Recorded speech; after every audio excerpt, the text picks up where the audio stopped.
The long-awaited Jimmy Butler saga has finally reached its conclusion, and in the aftermath, the Golden State Warriors have successfully landed the second offensive creator they desperately needed alongside Stephen Curry.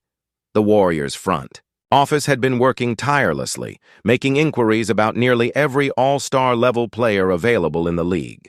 While they had to make some sacrifices to acquire Butler, they managed to hold on to key assets and maintain a solid foundation for the future. To make the contracts work, Golden State had to part ways with Andrew Wiggins and Kyle Anderson.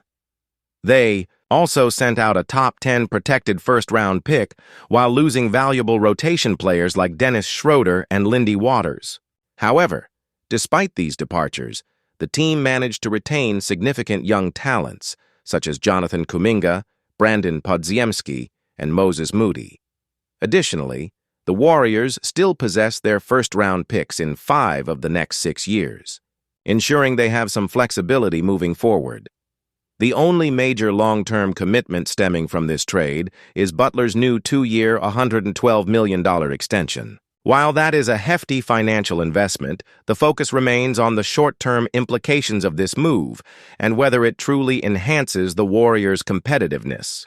As of now, Golden State sits at 11th place in the Western Conference with a record of 25-26. Despite hovering around the 500 mark, their actual level of play has been concerning. The Warriors started the season strong, winning 10 of their first 12 games, sparking optimism about a potential return to championship contention. However, since then, they have suffered a significant decline, going 15-24 over their last 39 games. This downward spiral has largely been the result of an offensive collapse, with the team managing just 111 points per 75 possessions, ranking 26th in the NBA during that stretch. Multiple issues have contributed to this offensive downfall.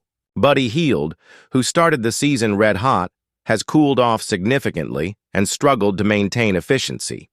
Trace Jackson Davis, their primary finisher in screen and roll situations, has been effective only when dunking but struggles with any other type of shot. Draymond Green initially appeared to have rediscovered his three-point shooting stroke, only for his percentages to regress to the mean, making him a non-threat from deep once again. Kuminga, whom the Warriors hoped would develop into a consistent secondary scorer, has been dealing with injuries and has yet to take the next step in his offensive game. Meanwhile, Gary Payton II provides elite defense but remains limited offensively, and Kevin Looney is primarily utilized for screening, passing, and rebounding.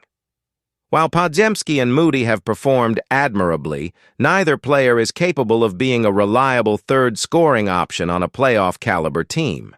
As a result, the Warriors have become overly reliant on Curry to generate offense. At 36 years old, he can no longer single-handedly carry an offense as effectively as he once did.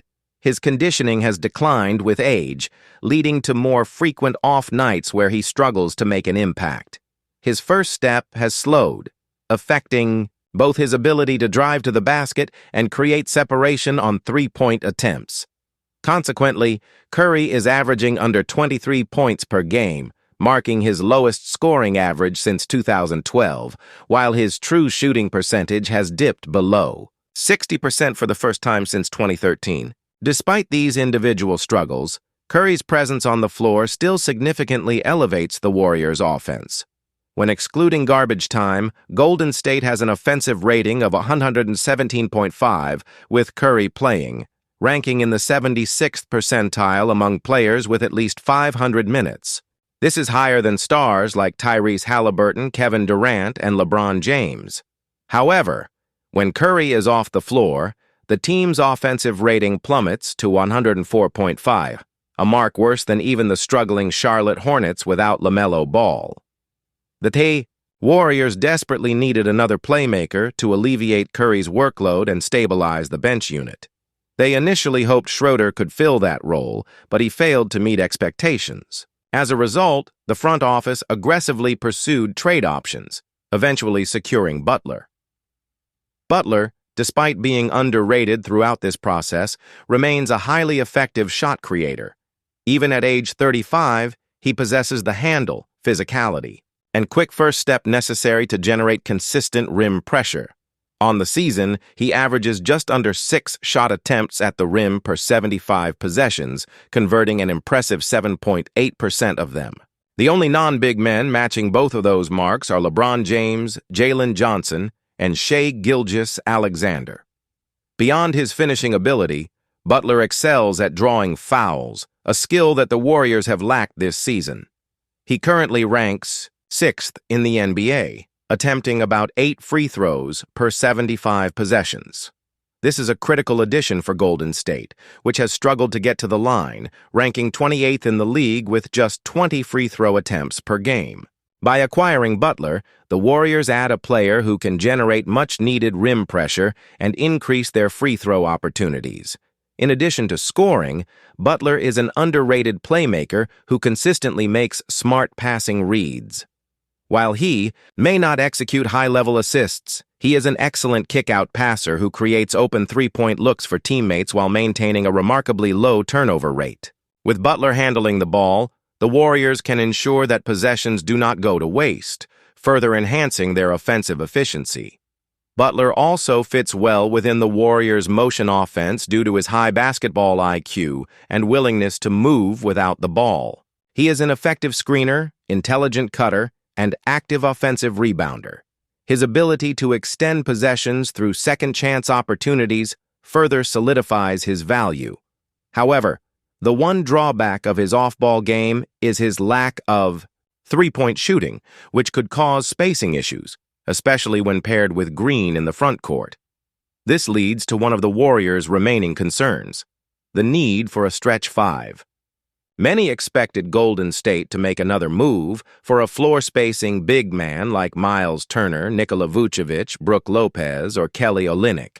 However, they exited the trade deadline with only Quentin Post as their lone stretch big, and while he shows promise, he is not a playoff-caliber starting center. This lack of spacing remains a significant flaw in their offensive structure. Defensively, the Warriors have remained solid despite their struggles. Before his injury, Green was playing at a Defensive Player of the Year level, and the team as a whole has maintained discipline in their rotations and rebounding. Their current defensive rating of 113.5 ranks inside the top 10, and adding Butler to the mix provides another high IQ defensive presence. However, there are concerns about Butler's declining on-ball defense. While he remains effective against larger wings due to his strength, he has lost some quickness and struggles to guard faster players. Additionally, Golden State sacrificed 2 of their best perimeter defenders in Schroeder and Wiggins to acquire Butler. Without them, the team lacks a primary point-of-attack defender, forcing them to increase Payton's minutes, which exacerbates their spacing issues. Ultimately, while Butler's addition improves the Warriors offensively, the overall impact of the trade remains uncertain. They have addressed some key weaknesses, but still face significant roster challenges, particularly in spacing and perimeter defense. Without a stretch five and additional wing defenders, their championship aspirations remain questionable. In the long run, Golden State's front office faces a challenging offseason. With Curry, Butler, and Green all on expensive contracts, their flexibility is limited.